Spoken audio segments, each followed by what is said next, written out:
Hey everybody, JB back with you once again for another episode of Let's Play JBLP1. We are on the latter third of the set, starting off here with level 101, Gridlock. So this level has a bit of a history. It's heavily inspired by a different level, and I actually forgot the name of it. I can't think of what it is off the top of my head. But it was from the Catatonic Porpoise set, or Catatonic P1. And I remember there were two levels that had this concept. There was one with teeth, which is kind of what I'm ripping off here. And then there was another one that had blobs in it. Or at least it involved blobs. I don't know if it was quite like this, but... At any rate, this idea, I was so enamored with it that I wanted to make my own level with it. And, I think it's okay. It's not one that I'm really proud of. That's mainly because I think it's highly derivative, and it doesn't really do anything particularly unique in this space. And I just completely collided with that. Way to go. So yeah, it is what it is. Originally, I actually had a blob that was in that column with the ball, so that the rhythm of the toggling was a little bit more unpredictable. But I ended up getting rid of that since this was submitted for CCLP1, and I figured the voters there probably wouldn't have appreciated something quite so chaotic, especially for a set like that. So, anyway, I think if I were to make this level now, the thing I would change is making sure that there was some variability in the toggle arrangement, so it's not just a plain kind of squarish thing like what it is here. So I think that's what the main thing that holds this level back. Okay, I'm gonna have to figure out a way to get these last few. I'm probably gonna have to lure the teeth out so I can safely pass through here. Okay, come on, teeth. Let's go this way. There we go. So thankfully they're both right here. Oh, hi. That was unexpected. Let me get you somewhere else. Let's have you stay over there for now.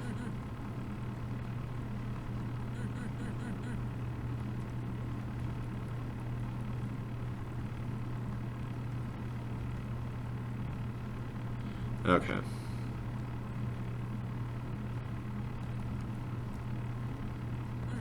Whoa!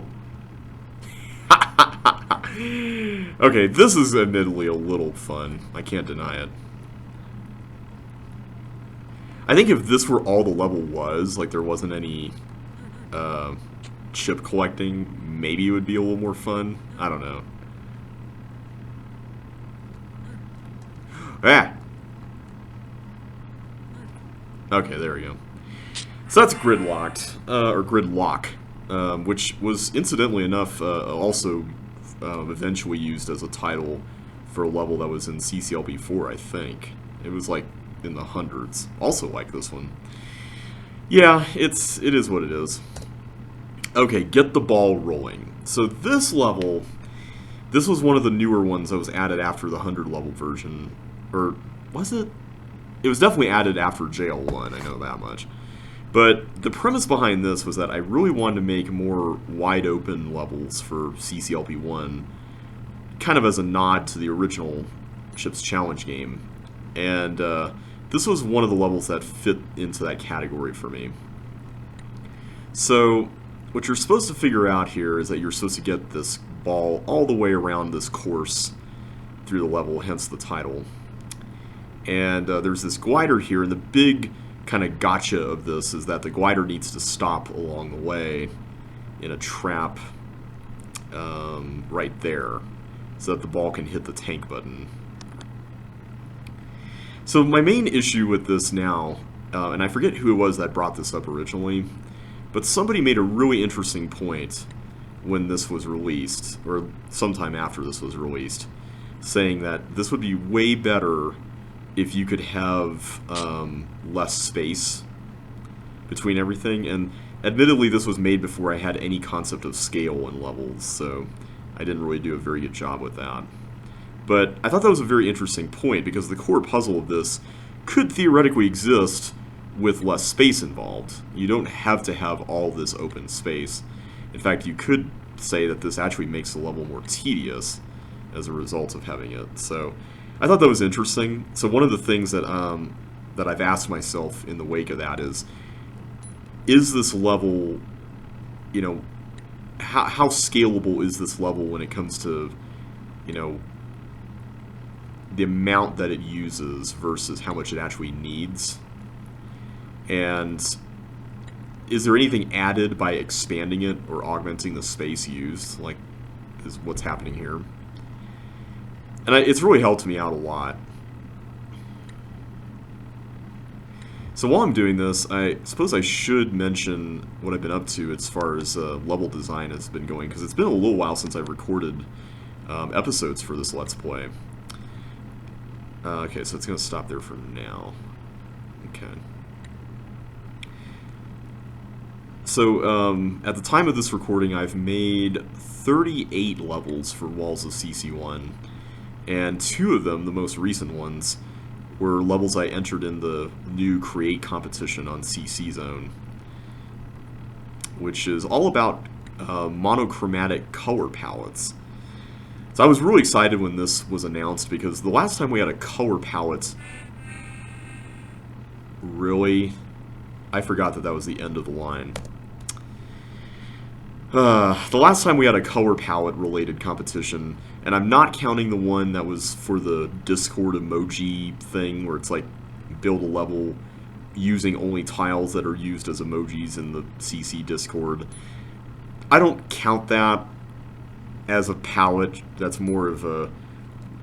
I mean, technically it is a palette, but it's very arbitrary in nature. I mean, you could theoretically make anything into an emoji, or an emoticon, or whatever they call them on Discord. So, I don't really think that counts, per se. Also, wait a minute. Oh no, as long as I don't release it, it's fine. Okay. Just want to make sure that the toggles were not a liability here. So I was really excited because I didn't actually participate in that last competition, which was held all the way back in... Oh my goodness, it was sometime before CCLB4 was a thing, because I remember that was where a lot of levels that eventually made it into CCLB4 were entered. We had things like key farming and Western standards of living and oh, what was that other one? Diametric opposition and Nectar Meadow, Bind Mender. There was a lot in that competition that made it in. And it kind of reinforces something that I've always believed to be true, which is that if you give people a set of limitations, they will find a way to make the most of it and exercise their creative impulses a lot more than if they just had everything, you know, an overwhelming amount of options at their disposal. I think that's in some ways why CC1 level design has continued to prosper in terms of activity, whereas CC2 has struggled a little bit. But anyway, that competition had some palettes that Jeffrey put together, and I think just knowing Jeffrey, he was being very strategic about what to use for that. But this one wasn't so much, you know, somebody's choice as much it was about the color of the tiles. And I've always been fascinated by that because I've wanted to make some color-themed levels for a while. I mean, I've made some in the past, like color coordination is probably the most well-known example, mainly just because it was a end-of-set level for CCLB4 and all that. But that involved like 3 different things, and it really was more about the kind of parallels between the 3 different areas. I haven't really made a level that's all about one color. So I thought that would be kind of interesting to do. So for this competition, the competition officials, I think it's Sharp Eye 468 and a Sickly Silver Moon, if I remember correctly, they basically laid out what each palette would contain, and they used the Microsoft tile set for CC1, which most people are familiar with if you've played the game on PC. Before I get further into that, let me talk a little bit about this level. So Hive Mentality, this was a level that I want to say it was originally called Catch Me If You Can, or maybe that was an entirely different one. But the whole premise of this is it's basically a bunch of bugs going around, and you open up more and more space the more you free these bugs. And inevitably there's going to be chaos created as a result of doing that. So you kind of just have to watch out before you go into each room. I don't particularly care for this. I think it's very arbitrary feeling, and it's just, it ultimately turns very chaotic after a while. But the good news is this center area serves as a bit of a dividing line here between different sections. So once I go over here, I'm starting a new set of chaos here, which is kind of fun. This room is a little evil if you're not careful.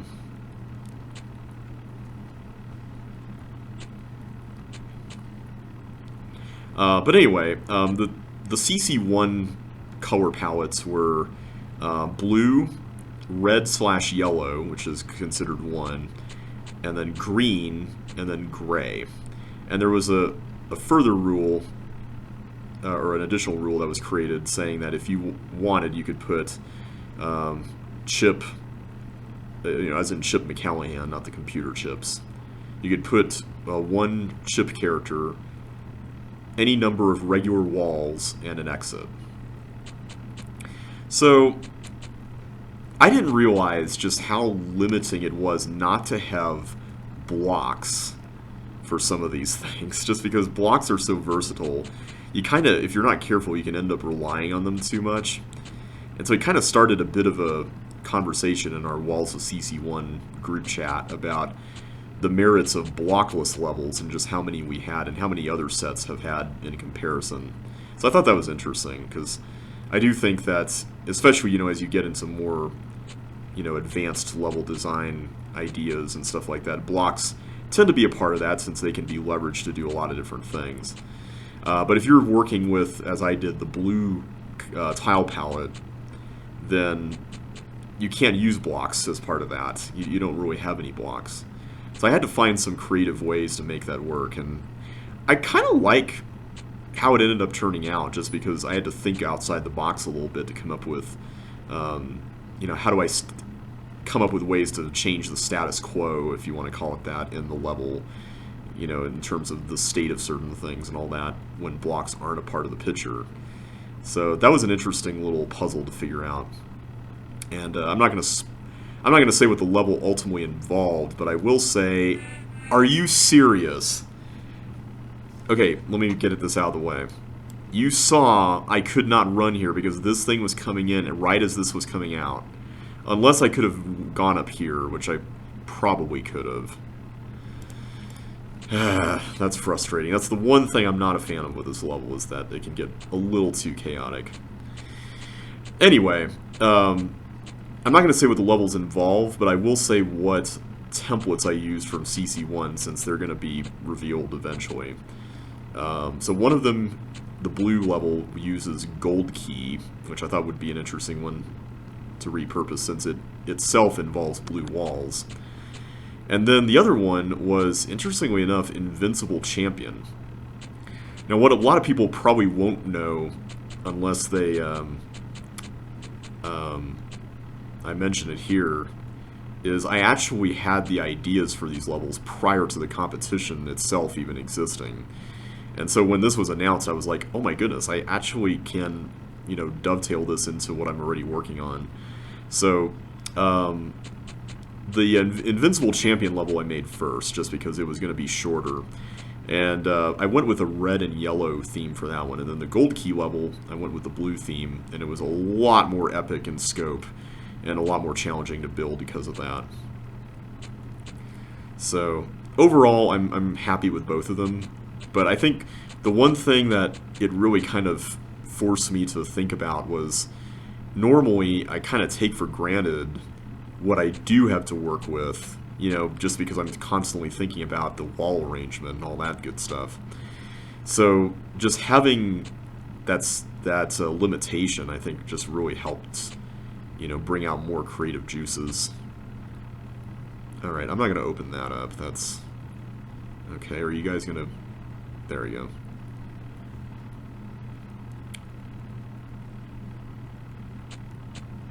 I probably should have saved that, but at the very least I can free this to hopefully join the other bugs in whatever they're doing.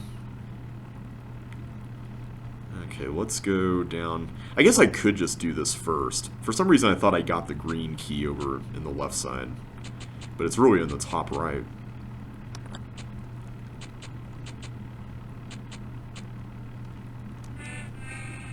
Really? I pressed up there!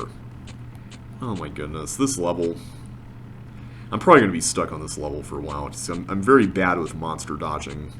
I've always had this thing about, like, even, like, in the real world, quote-unquote, when it's not a video game, I've always had this weird phobia about things coming at me, like, that's why I've never really played any contact sports or anything like that. I've never really been a fan of things flying toward my face at all. And even, you know, happens here, too, in the video game world, which is kind of sad. But anyway, I'm excited to see some of the other levels for the competition. I'm sure there's been other people who have thought of even more creative ideas. So, but yeah, the red and yellow palette, I wasn't expecting it to be so interesting, just because when I think of red and yellow, I don't actually think of versatility. I think of blue when I think of versatility. But usually that's in the context of other things existing in the level. So in this case, since I didn't have any blocks or chips to work with for either, well, in the case of the latter for either level, it was kind of it was interesting not to have chips as a collectible, so I had to mainly use keys on that end. So that was fascinating as a restriction. That's the other thing is. I think we've been trying to figure out if we can include more zero chip levels in Walls of CC1. I know Josh really likes doing that. Isn't Tyler also an advocate of zero chip levels? I feel like he is. Alright, we can finally get this yellow key. And we can finally leave, hopefully. Okay, let's get out of there. I'm going to open that up and just sit right here for now. Uh-oh. Uh-oh. Isn't that like what Trevor Hedges used to say when he Let's Play levels? He was like, uh-oh, uh-oh. Man, I miss Trevor. His Let's Plays were always fun to watch. Alright, so I think we're clear to go to the left side now. Okay, that's just the spinning one. Whoa, whoa, there's another stream. Okay. Hopefully that's all the chips over there. I know we have this middle room as well. But I think we'll get skates at some point, if I'm not mistaken. Oh. I completely forgot about that.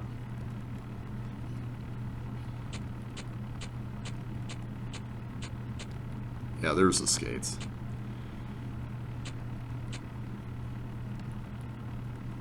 Send that over there. So yeah, now that I've made 38 levels for Walls of CC1, it's going to be interesting because I'm down to the final 10 for my solo levels. So that's not counting the collab levels. So, thankfully that's done. I'm not really a fan of this level anymore. I was very heavily inspired by Eric Schmidt's levels when I made this, because he was one of those designers who quickly embraced the whole 5x5 room level design trope. And I feel like he was a lot better at working with that than I was. But this was decent for the time I built it, I think. And nowadays, I think it's just pure chaos. I mean, some people might like that, but I'm personally not the biggest fan. Ooh, Patchwork. I put this pretty late in the set. So this is a maze. This was one of the levels I had in CCLP3 pretty early on in the set. And I'm still really proud of this one. It's a maze that gets you lost if you're not too careful. But you're supposed to do a little bit of item collecting along the way. This was also apparently an inspiration, I didn't realize this, for the level in Trading Places called Unfamiliar Static, I think was the name of it. Which Jeffrey made out of the walls of Metal Fox from Josh L7. So that was pretty fun to find out. But yeah, now that I'm down to only 10 levels left to make by myself, it's like, I know this sounds weird, and I don't mean for this to sound like a humble brag kind of thing, but I say this because this really did sneak up on me. You know, I designed the levels so quickly over the last couple of months that I feel like the number just kind of suddenly came to this end stage here, and now I'm having to figure out what to do for these last 10 levels. And I have a pretty good idea of what most of them are going to, on a surface level, involve. I know there's going to be more that I'm going to need to flesh out for them. But as far as the planning stages go, I think I've got a fairly good grasp on how I'm going to be dealing with most of them and what they'll involve. So I need to figure out how to get over there. How do you get over there, Chip? Is there a button?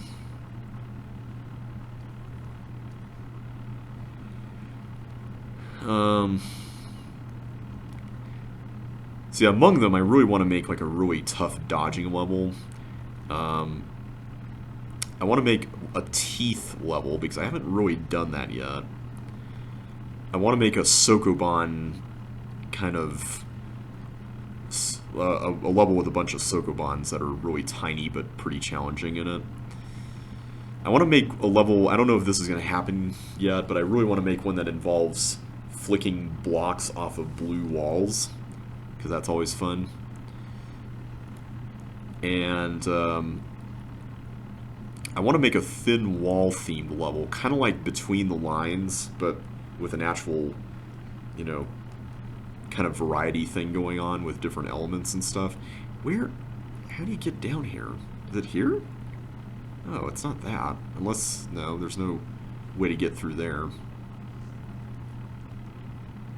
Well, I've gotten lost in my own maze, so I guess that's how you know it's a good maze, right? And there's one level concept I don't want to spoil here, but I've had this idea in my head for many, many years. And there's a template in CC1 that's perfect as a starting point for this, I think. Wait, was that it? That was it. Okay, that's pretty tricky. But I like it. Okay. So in other news, a couple of other things happened recently. So this morning I woke up rather suddenly to somebody at my door. And it turns out it was an apartment maintenance guy come to let me know that I had like a leaking pipe. And at first they thought it was like downstairs. Like my downstairs neighbor had the leaking pipe because they didn't turn on their faucets overnight to keep from freezing and all that stuff. So they shut off all of our water and heating and stuff like that. And my hot water heater in the apartment also serves as like the heating system for like the air conditioning and all that stuff. So, you know, in addition to being the source of hot water, it's also the source of heat in general. So anyway, they shut all that stuff off, and they sent in like a plumber service to come into the apartment and look into stuff. And as it turns out, it was actually my pipe the entire time. I guess it was shoddily installed a long time ago. And, oh yeah, this level. This is an interesting one. Use the pop-up walls to your advantage. I don't know if you actually need to use the pop-up walls here. So basically in this level you're supposed to get all these chips here on the outside. And this teeth is ultimately used I'm going to try to solve this without pop-up walls. Let's see if I can pull that off. This teeth is used to hold down the trap buttons.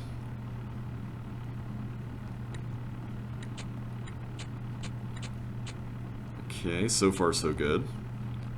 Yeah, I bet this would be a lot more challenging without them.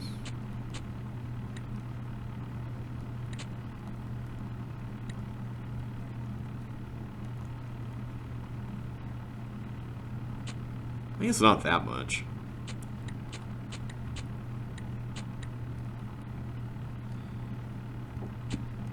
I kind of wish I made the level without the pop-up walls now. This is actually not too hard. Right as I said that, I was about to hit the toggle button. I'm so glad I did not do that.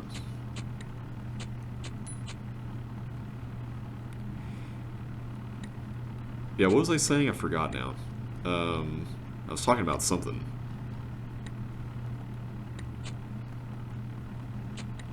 I think I was talking about the templates I wanted to use for walls of CC1, but then I got on something else. Oh yeah, that's right, the hot water heater thing.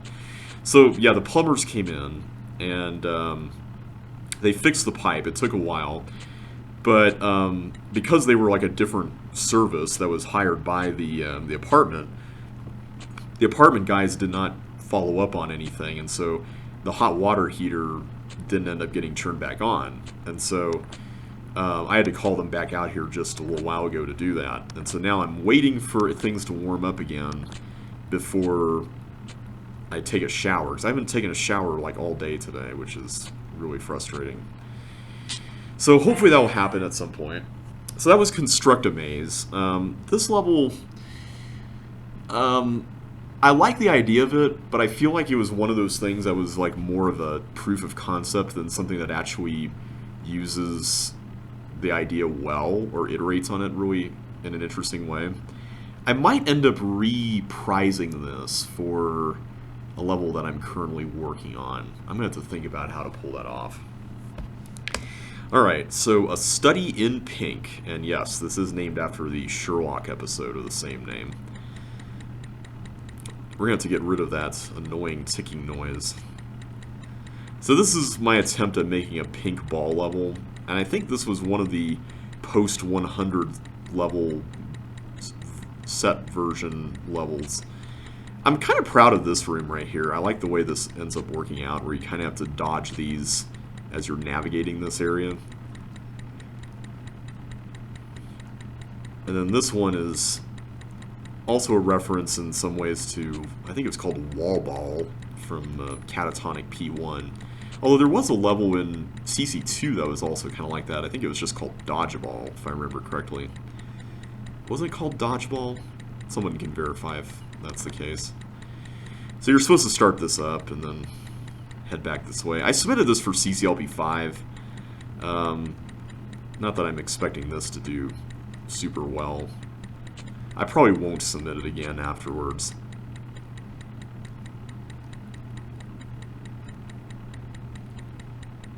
Okay, come on. There we go. Alright, so now we come to the area I probably should have been doing first, which is this one. So fun fact about this section, I originally didn't have the gravel tiles out here. But I added them in because CCLP1 voting and all that.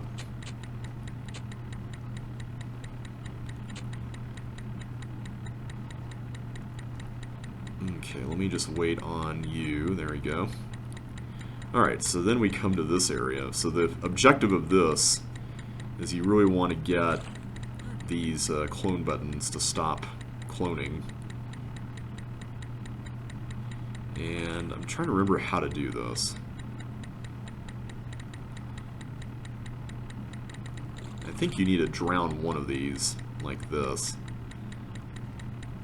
And then just cram that in there. I kind of wish that there was a thing where you had to, like, build a bridge somewhere else so that the blocks weren't just used for that, but oh well. I might have to figure out where the other chips are. Where are the other chips? Oh, I know where they are. There's another section over here. Yeah. I put this random area over here. So another reason why I made this level was I remember there was a time when, back when Modhov was in the community, he made a comment about how he really liked the aesthetic of gravel and water together. So that was kind of what inspired that outside area. Also, I love the idea that you have to open that door to exit. Let's just be friends. Let's just play one more level. Let's see how this one goes. So, this one, I think this was in the original 100 level version of JBLP1. It was definitely a post-JL1 level. But my whole inspiration for this was a level of the same name in Escape. Except that level was way more difficult and involved some pretty complicated block pushing that tested efficiency skills. This one is more of like an open-ended, not open-ended because it's linear, but more open layout dodging level. And I like how it turned out. I even submitted it again for CCLP5. It seems like it has some fans, but it's one of those levels where everything is simple enough that I don't necessarily think it's going to do that well in voting. The one thing that has changed, though, although you could say it's been reverted instead of changed, is there's a Sokoban at the very end of this that I kind of nerfed for CCLP1 voting back in the day. And it seems to be kind of a theme here in this video. I might title the video something like that. But I ended up converting it back to its original form, which was a lot more strict. Although not that bad when submitting this for CCLP5. So I think my main issue with this is that the rooms themselves, like this one here and the one opposite it, are very much the same. It's just mirrored with different creatures. Like, if I were to make this today, I'd probably make these pretty different rooms, just to add some variety to the level. So yeah, this room originally had a requirement where there was a block here which forced you to switch the tanks only once. So I'm going to try to solve the level that way so you can see what the original solution is like. So basically you have to create a long line that goes all the way up for this tank to reach the top there. So let me work on that. I think all you have to do really is just make sure that there's... So yeah, there's a loop there, so... I'm pretty sure all you do is just place... Well, no, because this is going to be all the way up here, so I can't really get in this way if these are both here. So how did I do this? See, now I'm forgetting. Oh, I think I see. I just have to place... I have to place it in that little niche there. Yeah, I really like this version of this. Well, at the very least, if I mess it up in this iteration, I can always revert it, the tank arrangement. Oh, Chip, you are such a heartbreaker. Literally, in this case. So yeah, we'll see how the reverted version of this does in CCLP5 voting. I don't expect it to do that well, but we'll be sure to take a look when voting is done and see how things go. Speaking of CCLP5, we're approaching the point on the staff where we're ready to start combing through the sets to perform the culling, you know, before voting starts and all that, so that should be interesting. So this part here, you have to place the block there so you can clone a bunch of not tanks, fireballs, like this.